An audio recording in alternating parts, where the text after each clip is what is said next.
కానీ అసలు మీకు సంగీత పరిజ్ఞానం ఎలా వచ్చింది సార్ ఇంత? సో నైస్ ఆఫ్ యూ అండి. ఎలా వచ్చింది అంటే మీకంటే? ఒక మంచి ప్రశ్న వేశారు. నాకు నాకు నిజంగా నాకు నాకు మ్యూజిక్ డైరెక్టర్ అయ్యే ఛాన్సే లేదండి. నాకు నిజంగా తెలియదు ఏమీని. హ్మ్. ఏబిసిడీలు తెలవదండి. రాగాల పేర్లు తెలియదు. తాళాలు పెద్దగా తెలియదు. ఏమీ తెలియదు. అంతకుముందు నన్ను చూసినటువంటి ఒక వ్యక్తి అండి నా దగ్గరికి వచ్చి, ఎవరో కాదు అది కృష్ణ గారు అలాగని, హ్మ్.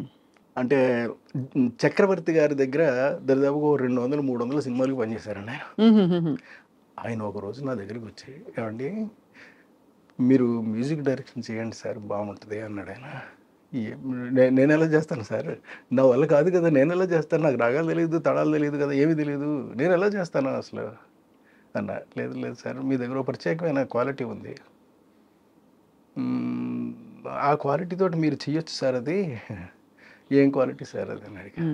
You are a creator, you can create things. మీరు ఏదైనా ఒక రాగం ఇప్పుడు నేను ప్లే చేసాం అనుకోండి అని చెప్పి ఆయన ఒక రాగం ప్లే చేశాడు. నేను ఆ రాగంలోనే పాడుతున్నాను. చూసారా, మీకు తెలియకుండా మీరు ఇదే రాగంలో మీరు పాట పాడేస్తున్నారు, కొత్తది పాడేస్తున్నారు, మీకు తెలియటం లేదు. So you can become a music director. మీకు ఒక రహస్యం చెప్పనా, మీకు చక్రవర్తి గారికి కూడా తెలియదు. ఒకసారి చక్రవర్తి గారు కూడా నన్ను కలవడం జరిగిందండి. జరిగితే ఆయన నేను అడిగాను, ఏమండి నాకు నోటేషన్ రాయడం రాదు, సరే రాగాలు ఈ మధ్య కొంత నేర్చుకున్నాను అనుకోండి, అంటే కొంతకాలం అయిన తర్వాత కలిశానండి, నేర్చుకున్నాను, తాళాలు ఇవి లేటెస్ట్గా తెలుసుకున్నాను కొంచెం వరకు. But I don't know even telling you before you I'm nothing. చెప్పండి సార్, నేను ఇప్పుడు నోటేషన్ ఇదంతా రాజుడు నేర్చుకుందాం అనుకుంటాను. ఆయన అన్నారు, మంచి సలహా ఇచ్చారండి, నువ్వు నేర్చుకోకయ్యా, మానే, అలాంటి ఆలోచనే మానే. ఎందుకో తెలుసా, దానికి కారణం ఉంది. You are something, nobody knows that you are a creator, you can create things. ఒక రాగం పాడితే అదే రాగంలో పాడేయగలుగుతున్నావు కదా నువ్వు. ఒకవేళ రాగాన్ని తప్పించి పాడితే ఇదేదో కొత్త రాగులాగా ఉందని చెప్పగలుగుతున్నావు కదా, ఇంకా అంతకు మించి కావాల్సింది ఏముంది. అంతేనా? నేను అంతే చేస్తాను, నాకు నోటేషన్ రాయడం రాదు అని చెప్పాడు ఆయన, మహానుభావుడు. ఆయనకి నేను నమస్కరించుకుంటాను. ఆ తర్వాత నాకు బాగా కాన్ఫిడెన్స్ వచ్చింది.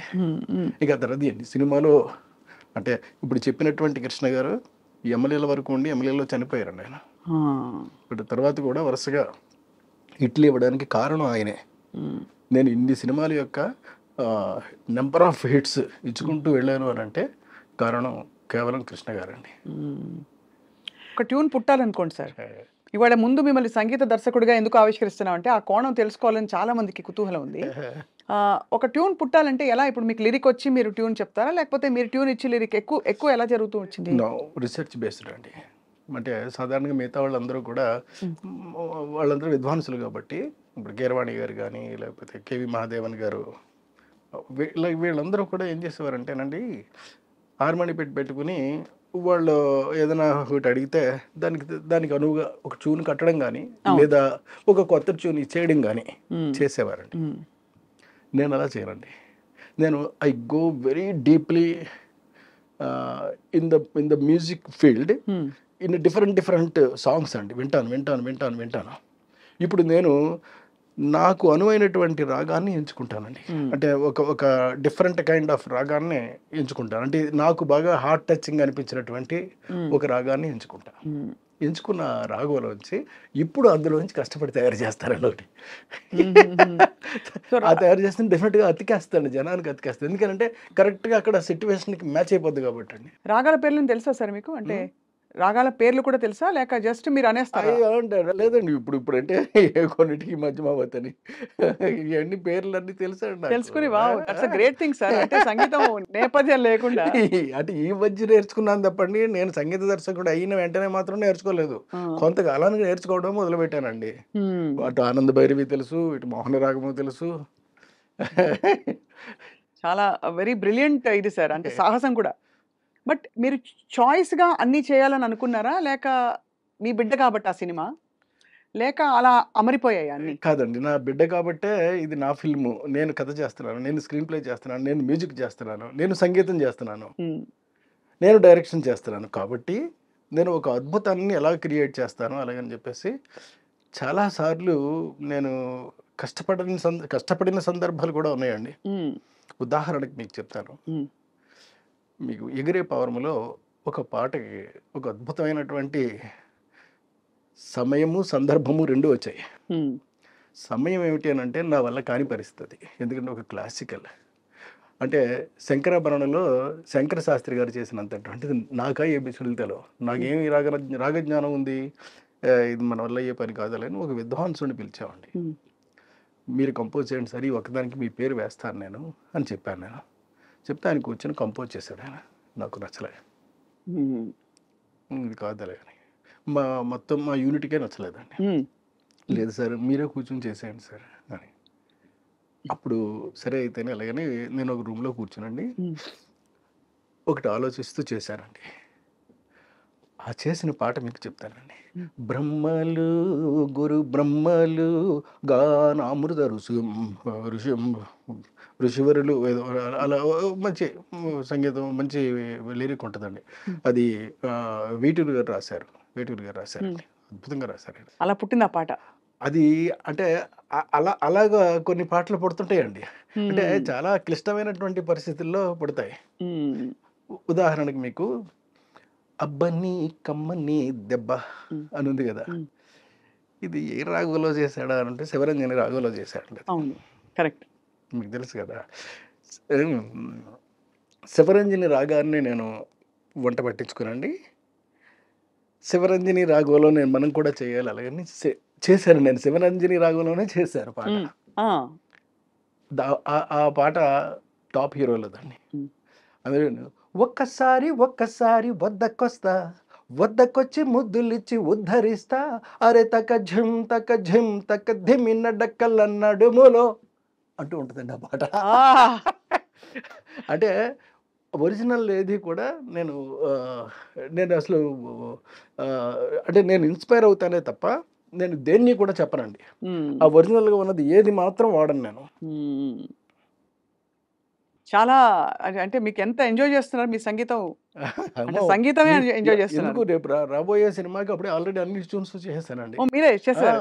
సో ఏమేమి చేయబోతున్నారు సార్? రాబోయే సినిమా గురించి చెప్పండి. Before we go back into your, నాకు ఎన్ని సినిమాల గురించి ఎన్ని విషయాలు అడగాలి. రాబోయే సినిమాలో నేను టోటల్ గా మ్యూజిక్ అంతా చేసేసానండి. కంప్లీట్ గా everything, every bit complete ready అండి. ఇంక్లూడింగ్ రీ రికార్డింగ్ తో సహా కంప్లీట్ అయిపోయిందండి. ఐఎమ్ వెయిటింగ్ టు వినిపించడానికి. మేక్ ద ఫిల్మ్ అండి. Make the film. ఇది ఎలాంటి థీమ్, కథాంశం తీసుకున్నారు సార్ ఈ కొత్త సినిమా? అంటే నా సినిమాలో కథాంశం చెప్పడం కొంచెం కష్టమేనండి. మరి అంటే మీరైతే చెప్పేస్తారేమో, ఎందుకంటే ఇది జోనర్ అలాగేనండి. సింపుల్గా ఇది జోనర్ అని చెప్పేస్తారండి.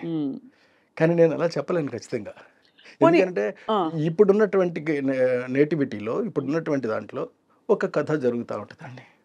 ఒక అద్భుతాలు క్రియేట్ చేస్తూ ఉంటారు వాళ్ళు. Advanced about of the knowledge is the cinema అండి. సినిమా పేరే బహుశా 90% ద నాలెడ్జ్ అని పెడతానండి. The knowledge.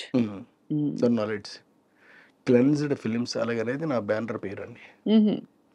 అంటే కొత్తగా ఒక బ్యానర్ పెడదాం అలాగని. క్లెన్స్డ్ ఫిలిమ్స్ అని అంటే దాని అర్థం శుద్ధి చేయబడిన క్లెన్స్డ్ ఫిలిమ్స్.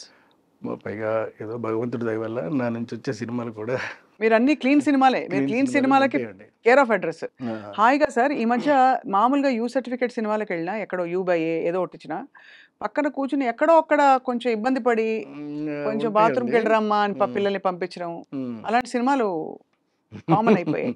అలా లేకపోతే ఒక భయంకరమైన బ్రహ్మ పదార్థాన్ని చూసి జీర్ణం కాని ఒక విషయం తిన్నట్టు ఫీలింగ్ కలుగుతుంది.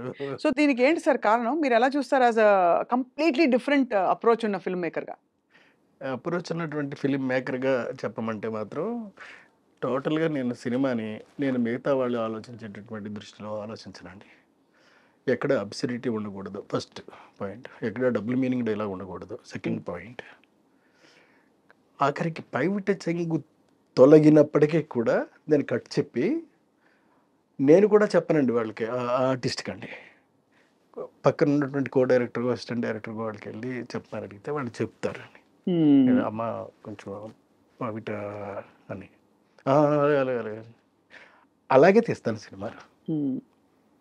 చాలా గ్రేట్ సార్, ఎలా నిలదొక్కున్నారని. బికాస్ ఎస్పెషలీ మీరు వచ్చిన ఎరా కూడా అసలు పాటల్లోనే భయంకరమైన బూతు నార్మల్. నా లెక్క ఏమిటేనంటేనండి, చాలా మంచి సినిమా. ఇప్పుడు నా నుంచి క్లెన్జ్డ్ ఫిల్మ్సే వస్తాయి తప్ప మామూలు ఫిల్మ్స్ రావు, బూత్ మరి సినిమాలు రావు అనేటటువంటిది నిర్ధారణ అయిపోయినటువంటి అవును. స్టాంపు పడిపోయినటువంటి వ్యక్తిని నేను. మళ్ళీ క్లెన్స్డ్ ఎందుకు పెడుతున్నారు? ఎందుకు పెడుతున్నాను అని అంటే నా సినిమాలు శుద్ధి చేయబడినటువంటివి మాత్రమే ఉంటాయి అని చెప్పడం కోసం.